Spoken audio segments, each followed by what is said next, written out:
so I'm gonna chase my dreams. I'm chasing them, baby. I'm chasing them. I don't know where they're gonna take me, but I hope they're gonna take me somewhere nice. Take me somewhere nice, dream. Run it up, run it up, run it up, run it up, run it on me. Look at these blessings, these blessings, these blessings, these blessings, these blessings, they raining on me. Look at my God, I don't chase dreams, I don't got my thing chasing me. I don't work hard now, I don't work hard at all. Shit just be coming to me, that's my word. I will not work another 9 to 5. That's my word. Press me, getting popped right in the eye. That's my word. Get in the way of my dreams, you gotta die. And if your bitch come around me, use a single guy. You wanna get high? Yeah. Booty so nice, booty so right. Booty so nice, booty so right. You can't fuck a lame nigga, that's right. Booty so nice, booty so right. Turn it up. That ass down like your name, Tiana kid. Yeah, you spit. Call you little murder kid. You got that wet pee, but I'm the king of the valley. Then hop up on top, ride me, don't stop. I'ma show you why you got me everything I want. American Express it, fly me out to Paris. Prada on my feet, the double C is how I feel.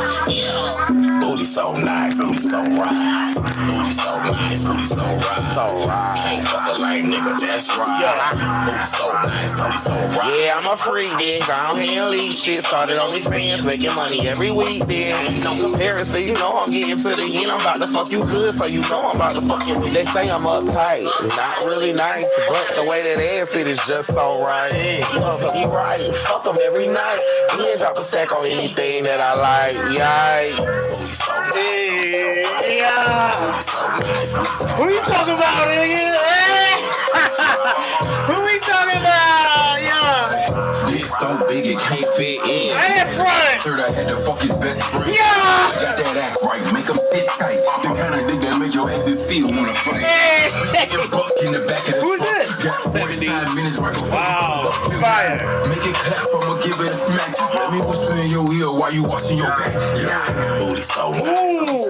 Yeah.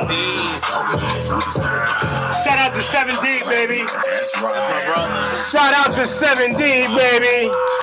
Yeah. Okay. Oh, and a BA. Make a nigga wanna, yeah. Whoa! One time Puerto Rico. Yeah. One time Puerto Rico. Yeah, oh my God. Welcome back, baby, to another episode of Blame the Victim Podcast. I'm your host, ShIvEsH, and today I got my boy, my boy, on the mother effing pod, Rico Cassadine. Give it up one time. What's going on, y'all? What's going on? I'm glad to be here. Yo, man, I've been on your IG, you know. I've been in your blinds, you know, looking through your window, and it's finally nice to meet you in person, man. Same here. We've like, I don't want to say spent a couple nights. That's sus. We ain't spent a couple nights together, but we hung out. We had a good night, and you said you would never tell. I don't know what you're saying. Yeah, you said that night stays there, and we will never talk about what happened that night. New York night. Okay, New York night. Okay, we had a New York night. And if that ever ends up on a reality TV type situation, I'm going to be very upset, bro. It wasn't me. Oh, now it wasn't you. Oh, see, we already started. This is how rumors get started. Well, I got to be me then. Oh, man. Man, this is so special, y'all. As y'all know, this is Blame the Victim Podcast, the Law of Attraction podcast for the streets. And, you know, you bring the problem, we bring the blame. And I got to say, man, the last episode was so meaningful, okay? Because we had my girl Genesis on, who started me on with this whole spiritual journey, a law of attraction type shit, and we talked about, you know, somebody who is like in them.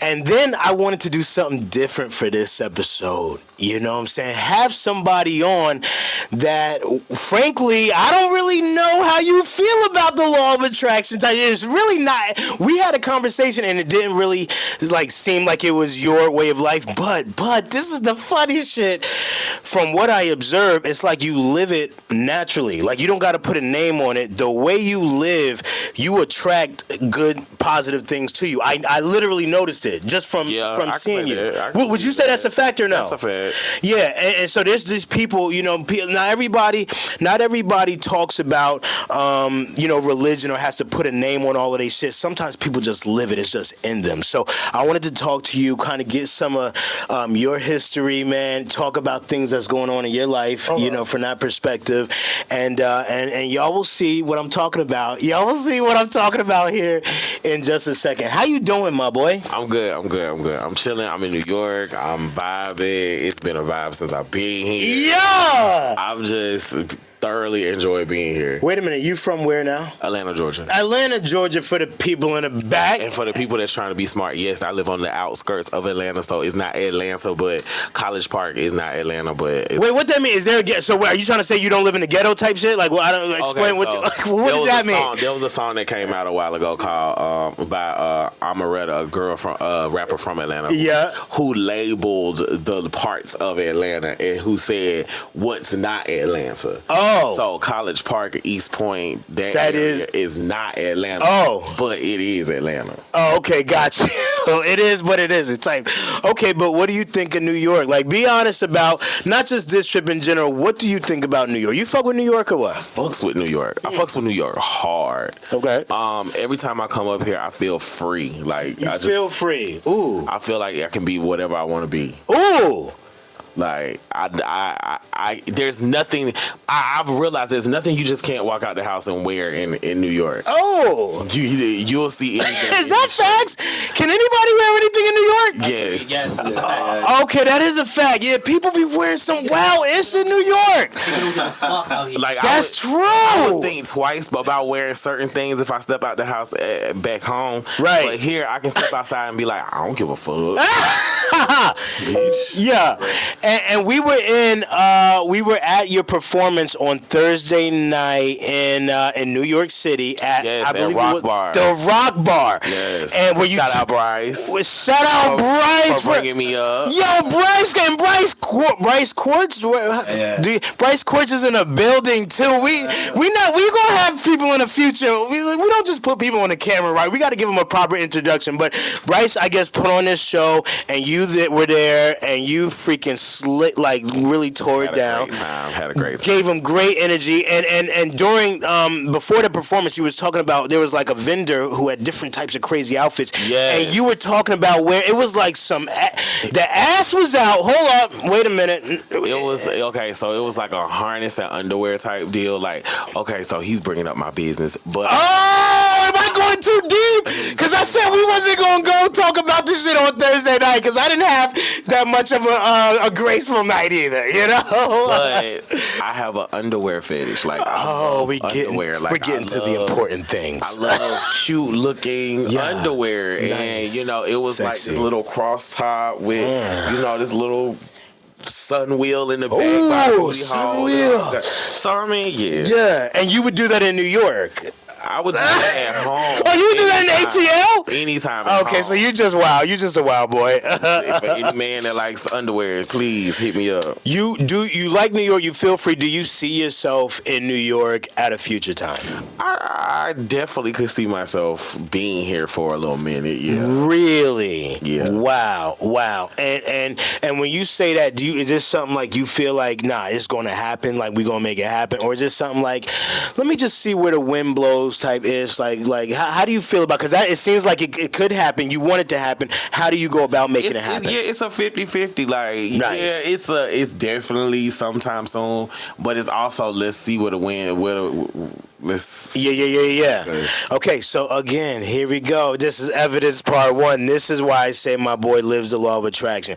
A lot of people who try to manifest stuff in their life, they get caught up so hard in trying hard to like get whatever it is they want. And there's certain people that just be like, If it come, it come. I want it, and if it come, it come, and they just let it go, and shit be popping in their life. Just and it comes. But you don't call it nothing. You don't think you ain't trying to do nothing. It's just like you let it go. I just know that's where I want to go. Now how I'm gonna get there, I don't know, but that's where I go. Oh my god! Oh my god! Oh my god! Oh. I give myself a direction, bruh. And this is the other beautiful thing. We've been dealing with this all for the last couple weeks, baby. It's been a journey.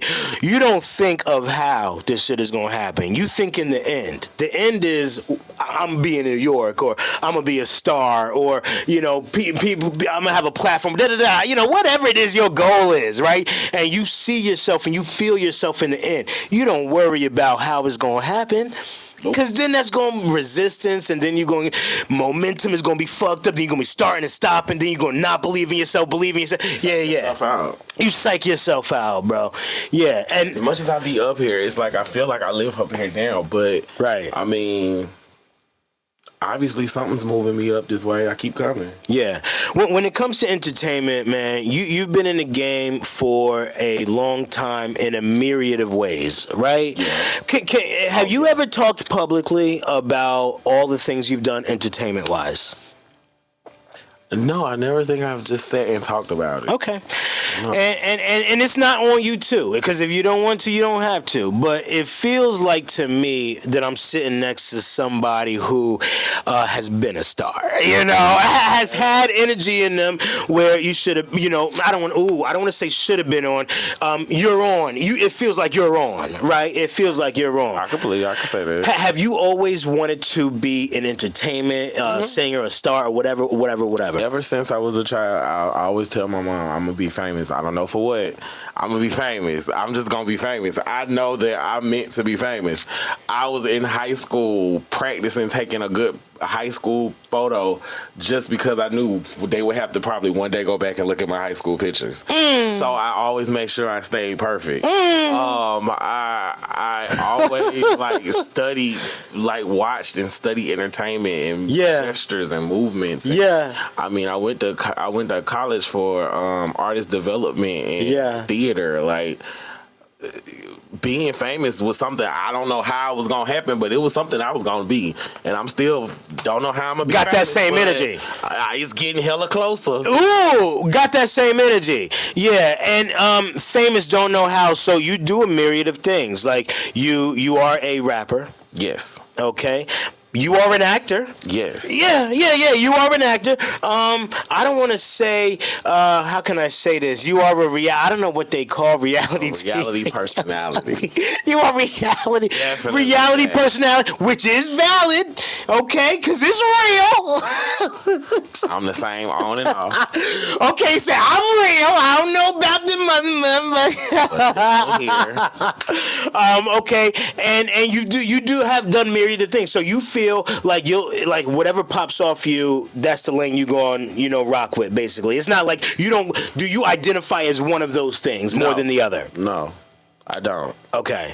I believe in being the triple threat, quadruple threat. I call it nowadays, it's like the quadruple threat, because back it was singing, acting, dancing.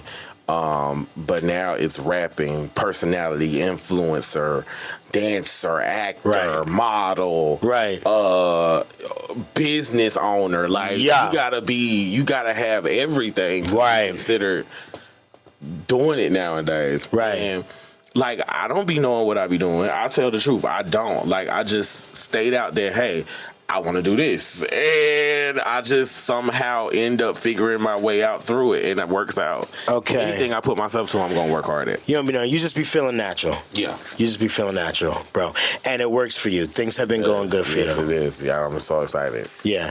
What have you just been dropping and just been working on that the people need to know about? Right now, if you check on all streaming platforms, Young King is out now. It's a project that I've been laboring over and just trying to show my growth and all that kind of good stuff. Yeah. And what can the people expect? Give them a little. It's a mix of everything. It's not just one thing. I wanted to introduce a lot of things in my new vocabulary, my thought on music, right? My music application, right? Things that I've learned. So it's a labor of love. Yeah.